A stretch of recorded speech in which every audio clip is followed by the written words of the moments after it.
तर मित्रांनो आता आम्ही आलेलो ते म्हणजे मच्छी पकडायला तल्यामध्ये आणि आमच्या कांडलेला 2 किलीस मासे लागलेले आहेत. तुम्हाला दाखवतो थांबा.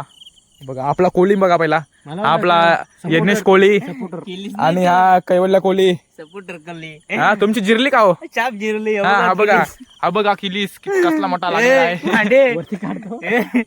मोठा आहे ना. आता एखादा गेला तर चापाला मासारखा गेला असता. कसला मोठा किलीस. ते बघ पार ओ माय गॉड, जिवंत आहे तो. बघू शकता आमच्या तळ्यामध्ये जाम मोठमोठे किलीस आहेत आणि आता लिलाव पण संपणार आहे रविवारी नाही 1 तारखेला लिलाव संपणार आहे. तर आणि रविवारी मच्छी पकडायची त्याचा पण आपला ब्लॉग येईल, तो पण बघा. हा बघा मेला तो पार मर गया किलीस, मर गया. और एक है पार त्याला फासच बसत. काय तुम्ही एवढा मोठा किलीस पकडला तर काय तुमचं काय आहे का नाही? म्हणजे जिरली हा जिरली तुमची. चालेल. गेलं चापते त्याच्यावर मोठा मासा. काय मच्छी बिच्छी भेटली का नाही? हे ह्या बोलला ना